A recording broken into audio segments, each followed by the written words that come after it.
kami dari kelompok pada mata kuliah kearsipan digital ingin menginterview bagaimana keadaan atau sistem apa di sini kearsipan berjalan. Oke. Untuk pertanyaannya akan disampaikan pada rekan saya, yaitu Ara sama Nabila. Oke, baik. Untuk pertanyaan pertamanya langsung saja ya, buat Mbak Sofi dulu boleh? Oke. Yang pertama itu pertanyaannya, jenis dokumen arsip apa sih yang disimpan pada CV warna prima pertama ini? Kalau jenis dokumennya ini dokumen fisik ya, jadi kita nggak ada dokumen digital. Dokumennya itu kayaknya sejenis kayak agenda terus begitu kayak surat keluar dari kendaraan. Oke, terus kalau untuk sistem penyimpanan surat yang masuk dan itu seperti apa? Kalau di sini itu maksudnya jadi masih secara fisik ya, jadi kita bikin surat kayak gitu, terus habis itu kita minta tanda tangan. Kalau misalnya surat dari dokumen itu kan kalau misalnya ada yang mau keluar, kita minta tanda tangan dari Bali, terus habis itu kita terima terus kita arsipkan. Biasanya ditaruh di dokumen ini. Oke, buat Mas Hafiz. Ya, intinya pembuatan dokumen di sini itu ada dokumen yang berhubungan dengan keuangan, kalau mau garis besar dokumen keuangan dan dokumen yang non keuangan. Nah, yang dokumen keuangan ini bisa jadi terdiri dari dokumen kita. Jadi kan kita pasti membeli barang dokumen dari supplier. Itu dokumen kita harus diarsipkan. Gunanya untuk apa? Yang pertama untuk penyusunan laporan keuangan. Yang kedua untuk pembayaran kita sesuai dengan satu tempo dan sesuai dengan nominal. Kemudian dokumen keuangan itu juga ada dokumen piutang misalkan. Nah, dokumen piutang ini tujuannya untuk mengetahui uang kita yang masih ada di luar itu berapa, uang yang belum dilunasi oleh pelanggan. Nah, itu harus kita cross check, kita pastikan jika masih sudah waktunya artinya dokumen tersebut akan kita cross check dengan rekonsiliasi bank. Jadi kita juga ada yang namanya rekonsiliasi bank atau rekening koran kalau teman-teman tahu. Itu kita punya setiap bulan itu ada. Nah, itu kita cross check di situ apakah piutang sudah dilunasi oleh customer gitu.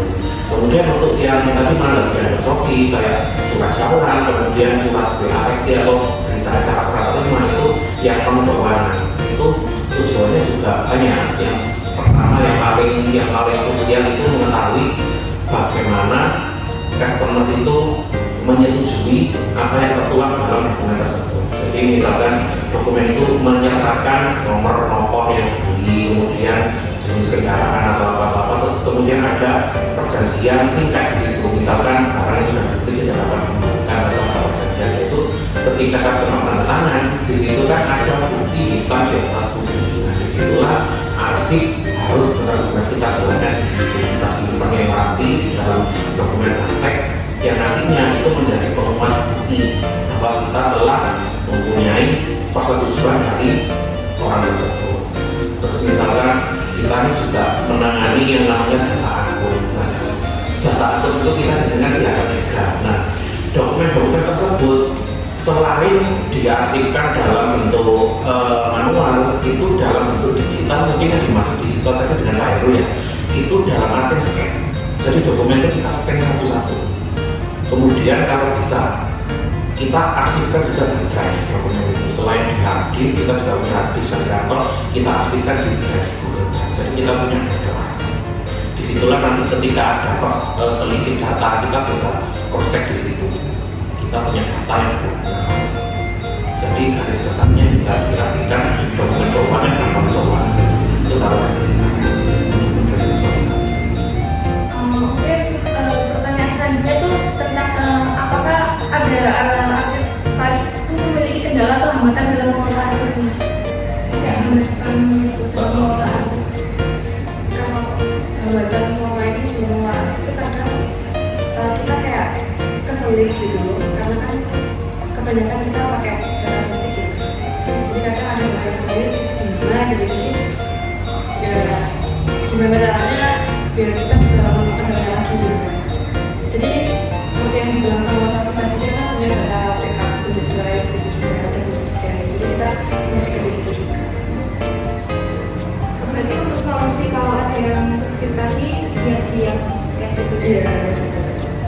solusinya sih dari komunikasi efektif ya. Jadi ketika kita mengeluarkan dokumen yang sekiranya perlu diarsip, kita tuh juga harus punya arsip pribadi atau buku tulis pribadi.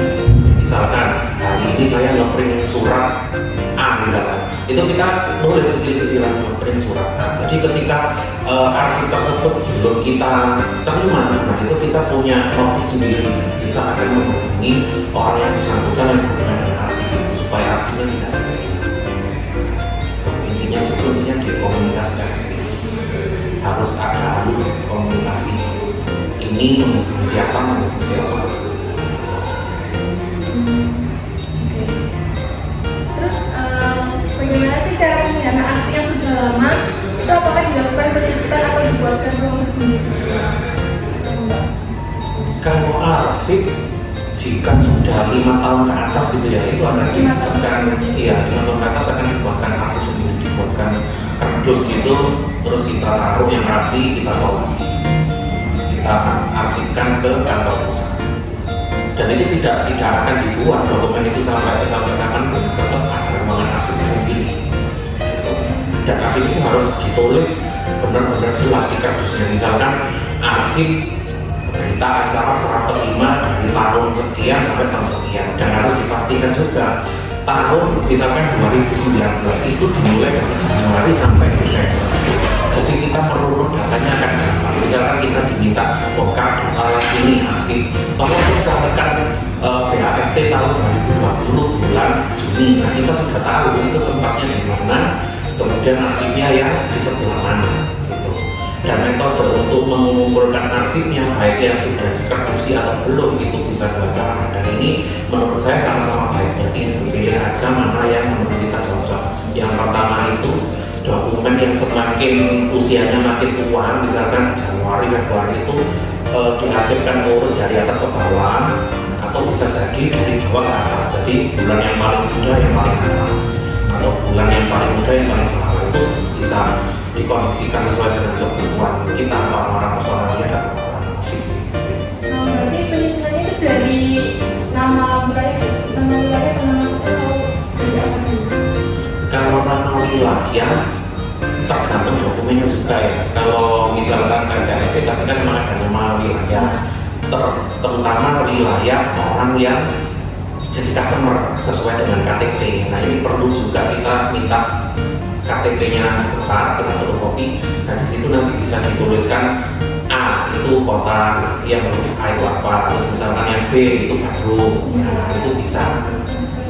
Kalau bisa sih ini apa namanya, ketika kita menaksirkan kita juga harus yang namanya merincikan pengajuan dana. Sekiranya kita butuh ATK yang membantu untuk itu. Jadi kan enak, misalkan kita punya map yang banyak isinya itu kan ada tulisannya A, B, C, D, nah itu lebih enak lagi daripada harus dikerdusi gitu. Tapi ya tergantung juga perusahaan memfasilitasi atau bagaimana. Ini tergantung kita sebagai arsitekis dalam perusahaan. Lalu kalau meminimalisir resiko kehilangan ke perusahaan maksudnya sendiri itu meminimalisir di semua kantor manapun pasti tidak ada yang namanya tidak mungkin rusak ya, pasti ya pakai manual, pasti ada sobeknya sedikit atau apa. Jadi arsip yang baik itu harus diarsipkan di tempat yang luasnya itu lebih luas daripada luas kertas itu sendiri. Jadi jangan sampai kita punya bantek atau mat folder yang panjangnya itu sama atau bahkan lebih pendek daripada kertas kita. Nah itu resiko untuk rusak atau sobek atau bahasa itu semakin besar. Jadi terutama sih di alat untuk mengingat arsipnya. Itu kalau arsip yang manual. Kalau arsip yang digital yang di scan-scanan, ya itu tadi kembali ke arsip di Google Drive dan juga di hard disk. Kalau bisa sih triple atau four apa-apa. Kita misalkan punya Google Drive pribadi atas nama pribadi, itu boleh banget kita arsipkan di situ. Jadi mengamankan diri kita sendiri. Karena tujuannya arsip itu kita tanya sewaktu kita bisa ngeforkan itu langsung, atau kalau pun harus mencari lebih mudah.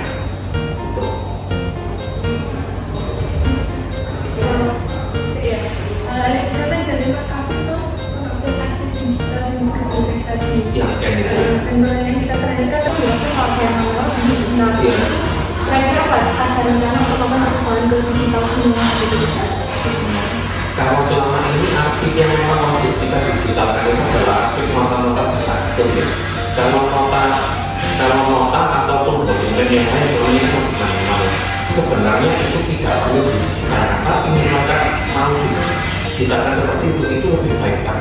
Karena kita punya arsip yang di istilahnya di internet dan juga yang di rumah.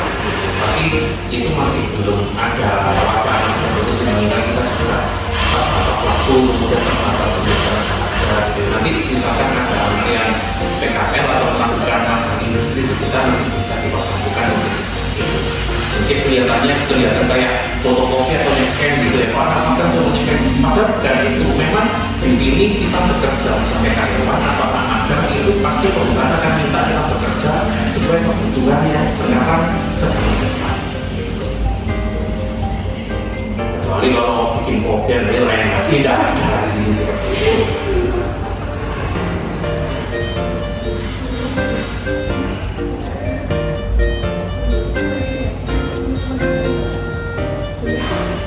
Monggo kalau mau ditanyakan lagi. Nanti misal boleh minta foto arsipnya di sini. Foto arsip, oh ya di sini, kok bisa aku.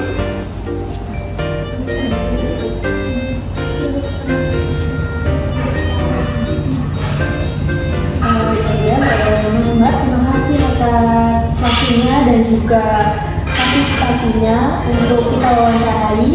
Kurang lebihnya kami mohon maaf. Wassalamualaikum warahmatullahi wabarakatuh. Waalaikumsalam.